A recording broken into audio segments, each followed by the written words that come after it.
Salut, je reçois quelque chose actuellement et je voulais partager ça en même temps avec quelqu'un. C'est concernant la soumission de la femme à son mari. Ce sujet-là est un sujet qui occasionne beaucoup de discussions, d'idées de la part des hommes comme des femmes.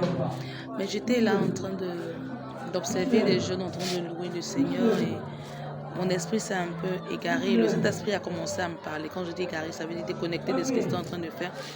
Et le Saint-Esprit a commencé à me dire un truc tellement simple sur la soumission. C'est forcément quelque chose qui heurte un peu aux certaines façons de penser. Et il me dit quoi? Une femme qui se soumet à son mari sera capable de se soumettre à Dieu. C'est un stage pratique. En fait, on a tendance à discuter la soumission en disant mais on se soumet à celui qui. On se soumet parce qu'il fait, parce qu'il a, parce qu'il dit, parce qu'il donne. Donc en fait, moi-même j'ai parlé comme ça aussi, donc il ne faut pas que j'accuse quelqu'un. En fait, pour que je me soumette à mon homme, il faudrait qu'il mérite ma soumission, il faudrait qu'il pose des actions qui, moi, vont me satisfaire.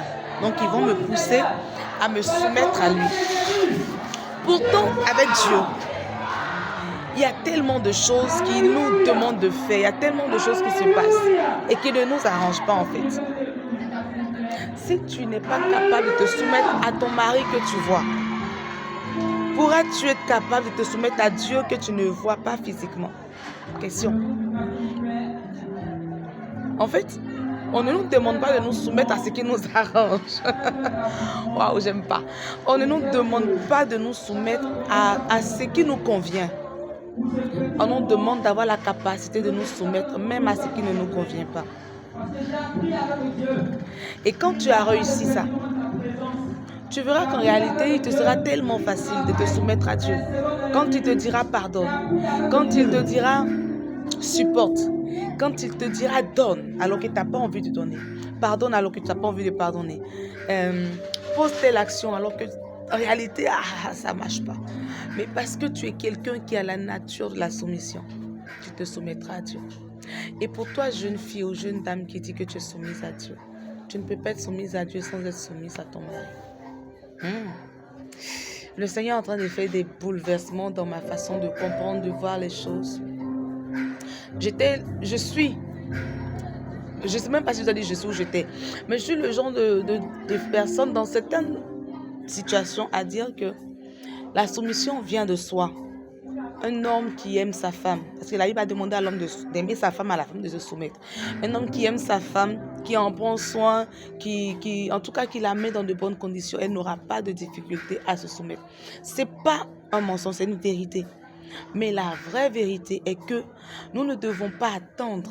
Si tu as eu un homme dans ce genre, gloire à Dieu, tu n'as pas eu cet homme-là, tu n'as pas à attendre que cet homme-là soit ce que tu attends. Donc, soit celui qui t'aime, qui te donne, qui fait avant de te soumettre. Par obéissance et par soumission à Dieu, tu dois te soumettre à ton mari. Et ainsi, tu seras très soumise à Dieu. C'est un cercle en fait, c'est un truc qui tourne là. Tu es soumise à ton mari en te soumettant à Dieu. Tu te soumets à Dieu en te soumettant à ton mari. Et ça tourne là. C'est pas dissocié. Donc, je ne sais même pas si j'ai réussi à transmettre correctement ce que je pense que j'ai reçu. Mais j'aimerais dire à toutes mes collègues, à celles qui sont pires que moi, à celles qui sont... Écoute, tu veux te soumettre au Seigneur, commence à apprendre avec ton mari.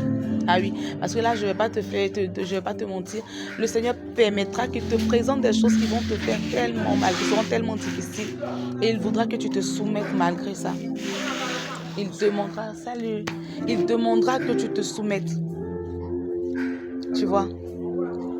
Parce que quand tu auras appris à te soumettre, quand tu auras la nature de soumission, tu seras un outil important entre les mains du Seigneur.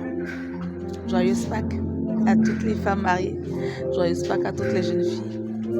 Et laissons le Saint-Esprit nous enseigner les choses dans la douceur et dans la profondeur.